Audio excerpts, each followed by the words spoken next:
What if the greatest adventure story ever told was never actually fiction? For over 3,000 years, scholars dismissed the Odyssey as pure myth, a beautiful poem, and nothing more. But now, buried beneath the soil of a remote Greek island, archaeologists have uncovered something that has shaken the academic world to its core, evidence that Odysseus may have actually existed. If this kind of discovery excites you, do me a quick favor. Tap that like button right now, hit subscribe, and share this video with someone who loves ancient mysteries. Trust me, you are going to want to come back for more stories like this one. Let me take you back about 3,000 years. Imagine a world without books, without written records for most people, a world where history lived and died in the mouths of storytellers. In that world, one story rose above all others, the Odyssey. It told the tale of a king named Odysseus, ruler of a small rocky island called Ithaca. He was clever, brave, cunning, and cursed. After fighting in the brutal Trojan War for 10 long years, all Odysseus wanted was to go home. But the gods, specifically Poseidon, had other plans. For another brutal Trojan War for 10 long years, all Odysseus wanted was to go home. But the gods, specifically Poseidon, had other plans. For another 10 years, Odysseus wandered the seas.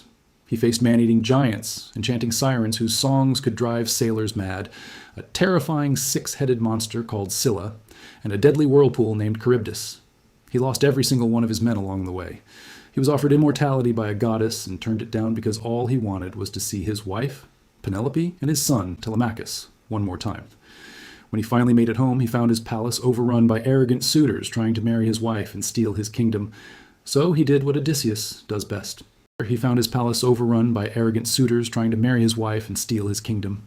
So he did what Odysseus does best. He outsmarted every last one of them. That is the Odyssey in broad strokes. It is a story about loyalty, endurance, and the unbreakable desire to return home.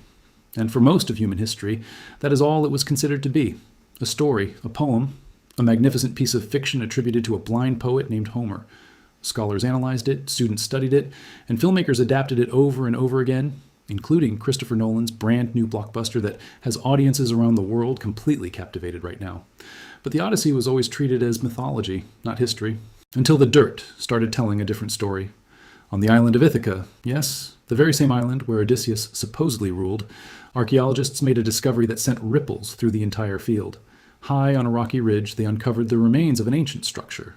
Not a house, not a fortress, a sanctuary, a sacred place of worship. And when they examined the inscriptions and the artifacts found within it, they realized this sanctuary was not dedicated to Zeus, not to Athena, not to Apollo, or any of the great Olympian gods. It was dedicated. They realized this sanctuary was not dedicated to Zeus, not to Athena, not to Apollo, or any of the great Olympian gods.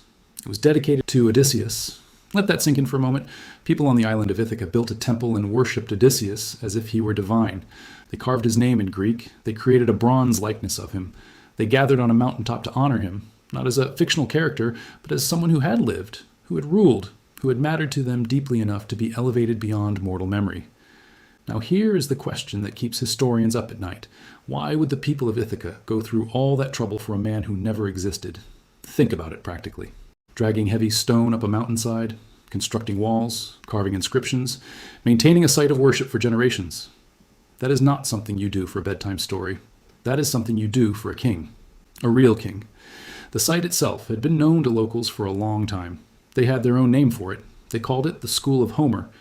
But for years, nobody took it seriously enough to conduct a thorough excavation. It was just a pile of old stones on a hill.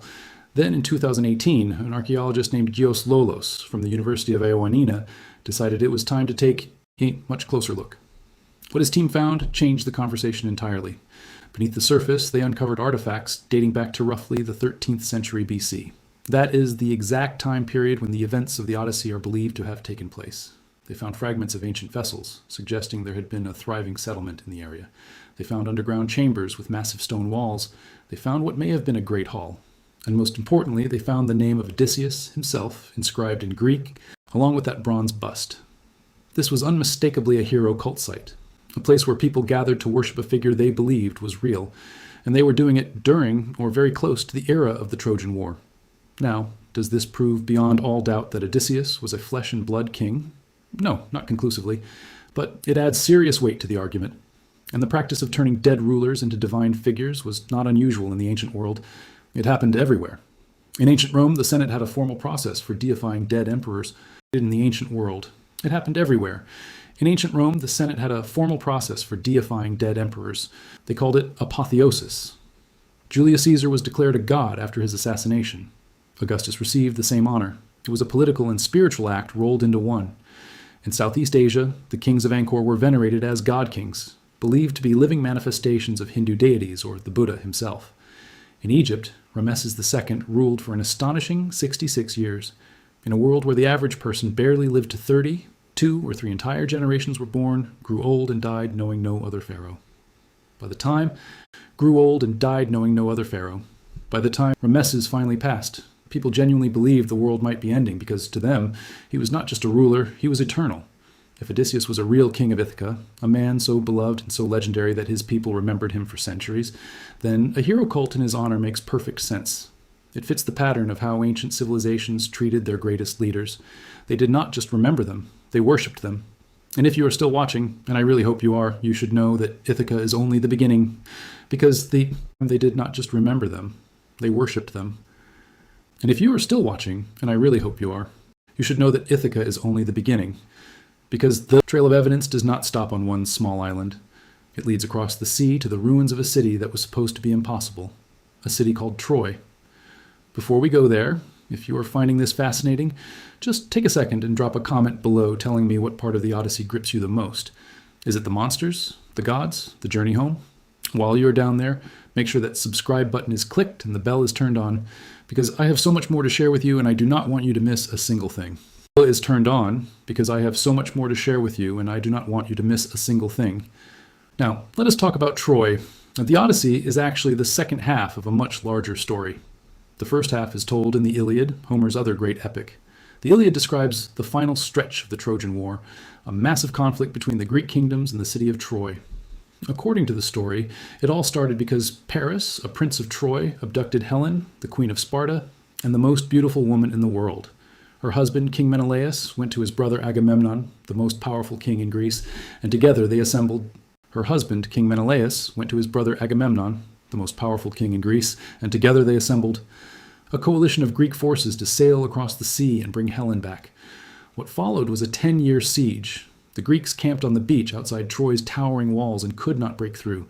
The Trojans could not push them into the sea. It became a grinding, exhausting stalemate. Both sides suffered terribly. Homer captures the desperation in the words of the Greek soldiers themselves. The timbers of our ships have rotted away.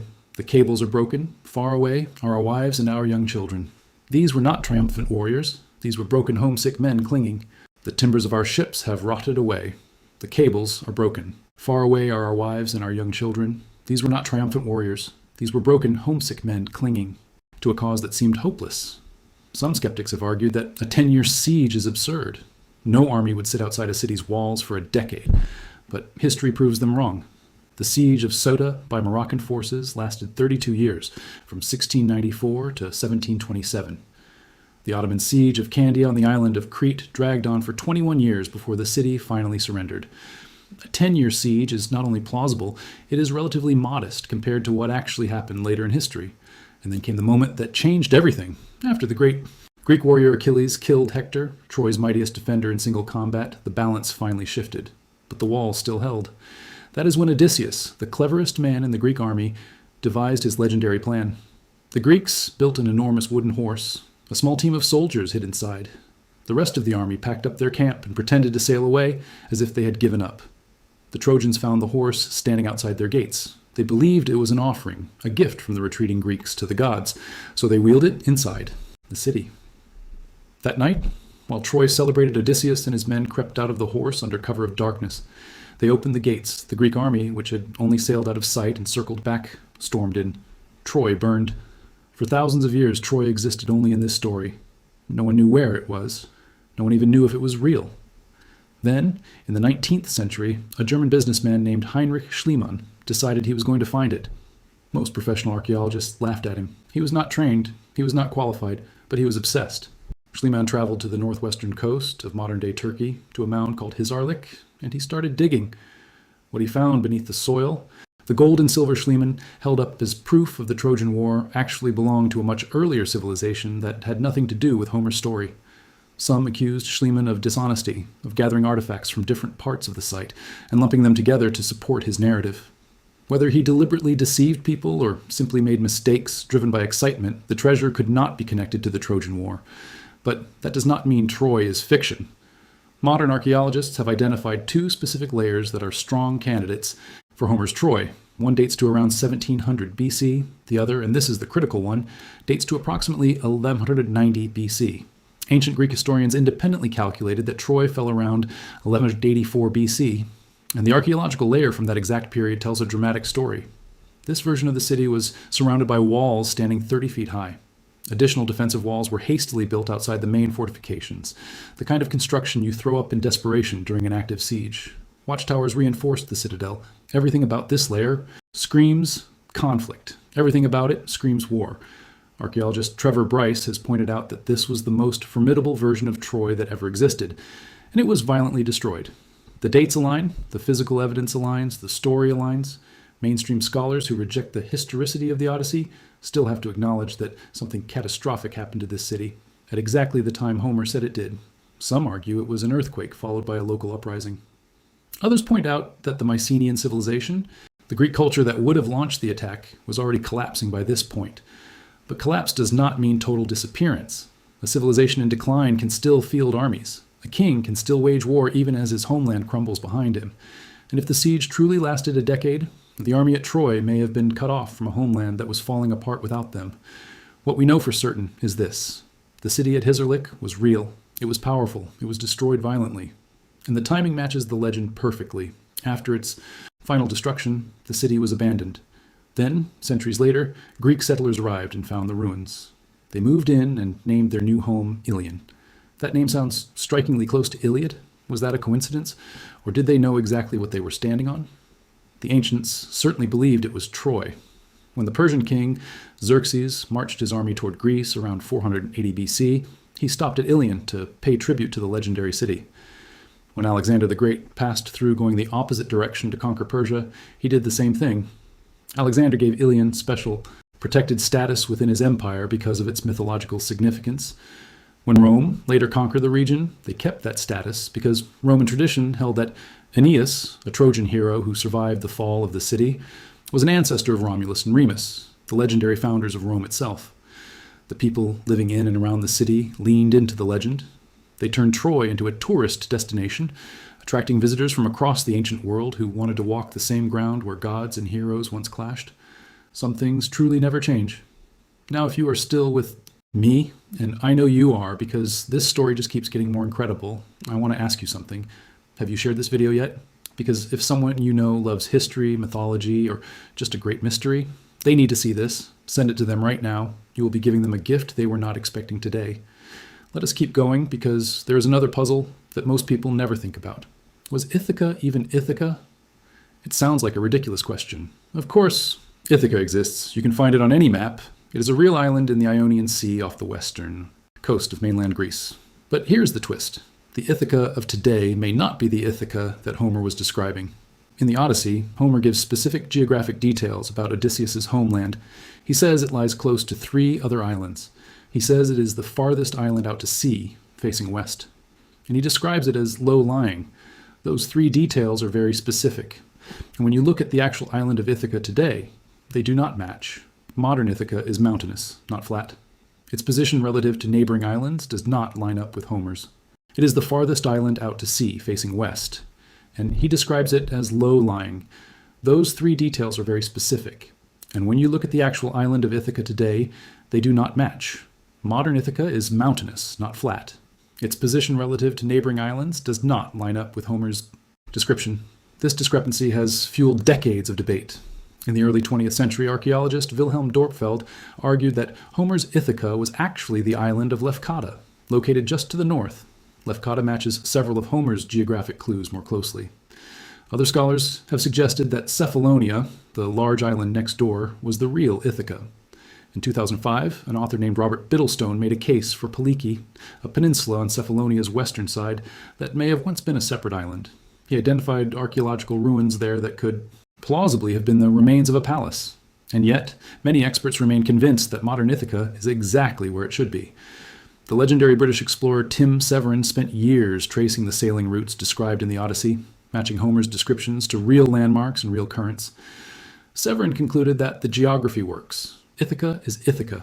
When you combine Severin's findings with the discovery of the Odysseus sanctuary on that very island, the case becomes compelling.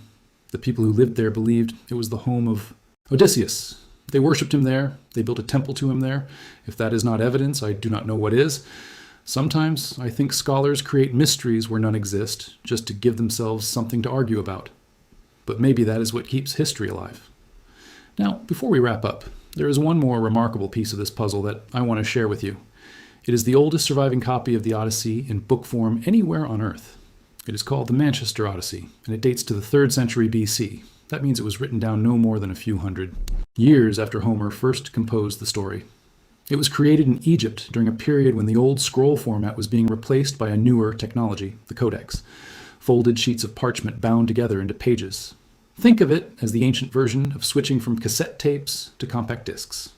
An Egyptian scribe carefully copied sections of the Odyssey onto these parchment pages. You can still see faded numbers marking each book. Not every page survived the centuries, of course. The fragments that remain come from books 12 through 15 and books 18 through 24. These sections cover some of the most dramatic parts of the entire story. The passage past Scylla and Charybdis, Poseidon's fury at those who helped Odysseus, the hero's arrival home in Ithaca disguised as a beggar, the climactic confrontation with the suitors, and the ending. The book surfaced in 1900 when a man named Lord Balcarres acquired it from somewhere in Egypt. The exact origin is lost. Ironically, Lord Balcarres may not have fully understood what he possessed. When he noticed the center pages had nearly rotted away from moisture damage, he wrote to his local librarian for advice. The librarian suggested placing the surviving pages between sheets of glass to preserve them. That is how they remain to this day, carefully protected in the John Rylands Library at the University of Manchester. Scientists who study the manuscript do not touch it. They use high-resolution digital imaging to examine the text, the surface features, even the patterns of deterioration, all without ever lifting the pages from their glass enclosures. Recently, this ancient treasure went on a promotional tour alongside Christopher Nolan's new film, a 3,000-year-old story and a 21st century blockbuster, side by side. If that does not prove the Odyssey's enduring power, nothing will. And that, I think, is what makes this story so extraordinary. Not just the archaeological discoveries, not just the matching timelines and the ruined temples and the layers of a burned city in Turkey. What makes it extraordinary is that after 3,000 years, we are still talking about it. We are still searching for answers. We are still gripped by a tale about a man who just wanted to go home. Maybe Odysseus was real. Maybe he was a king of Ithaca who fought at Troy, outwitted a cyclops, resisted the song of the sirens, and battled his way across an angry sea to return to the woman he loved. Maybe the Odyssey is not mythology at all. Maybe it is memory. Ancient, distorted, wrapped in layers of poetry and exaggeration, but at its core, memory. Or maybe the truth is even more interesting than that.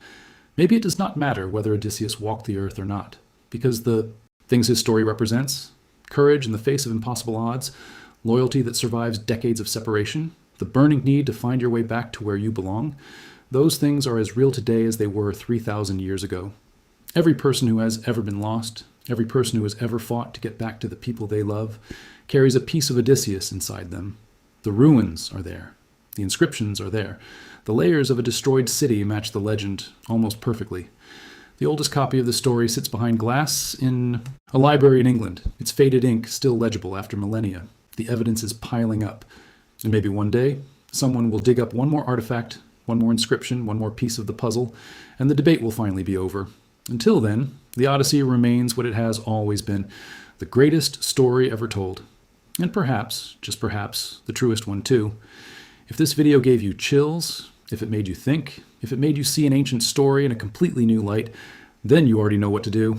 Subscribe to this channel so you never miss another deep dive into the mysteries that shaped our world. And leave a comment below. Tell me, do you believe Odysseus was real? I want to hear your answer.